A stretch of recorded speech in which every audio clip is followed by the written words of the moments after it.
Salut à tous et bienvenue sur GBE Automobile 237. Aujourd'hui, on va parler d'une bombe dans le monde de l'automobile. Vous avez bien lu, l'Europe pourrait annuler l'interdiction des moteurs thermiques prévue pour 2035. Une décision qui fait débat et pourrait tout changer. Alors restez bien jusqu'à la fin pour comprendre pourquoi ce revirement de situation est en train de secouer tout le secteur auto et ce que cela signifie pour nous. Les passionnés de voitures.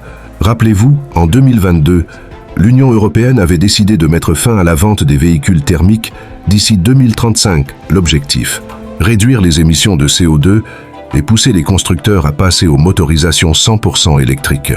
Mais aujourd'hui, il semblerait que cette décision soit remise en question. Pourquoi? Parce que la réalité est bien plus complexe que prévu. D'abord, la transition vers l'électrique pose des défis majeurs. Produire des batteries à grande échelle demande des ressources rares, comme le lithium ou le cobalt, souvent extraites dans des conditions écologiquement et humainement discutables. De plus, l'Europe commence à prendre conscience que l'électrique, malgré ses avantages, n'est pas forcément la solution parfaite. Il faut aussi compter sur les infrastructures. Les bornes de recharge sont encore insuffisantes dans de nombreux pays, et la production d'électricité verte peine à suivre le rythme et ce n'est pas tout. Les géants de l'automobile comme Porsche ou Toyota continuent de développer des alternatives comme les carburants synthétiques qui pourraient permettre aux moteurs thermiques d'être neutres en carbone. Ces technologies pourraient bien sauver l'avenir des voitures thermiques tout en respectant les engagements environnementaux. Mais ce revirement n'est pas sans polémique.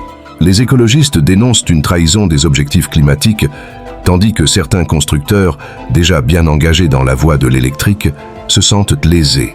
Une chose est sûre, ce débat montre que la route vers un futur plus vert est loin d'être linéaire. Alors, que faut-il en penser?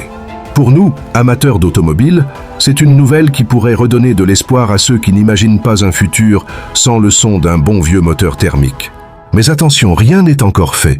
Ce n'est qu'une proposition et les discussions risquent d'être intenses dans les mois à venir. Dites-nous en commentaire ce que vous pensez de ce possible changement.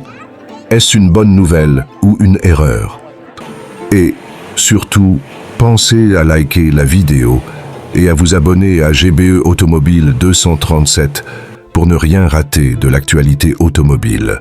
Votre soutien est crucial pour continuer à vous apporter du contenu de qualité. Merci de nous suivre et à très bientôt pour une nouvelle vidéo passionnante.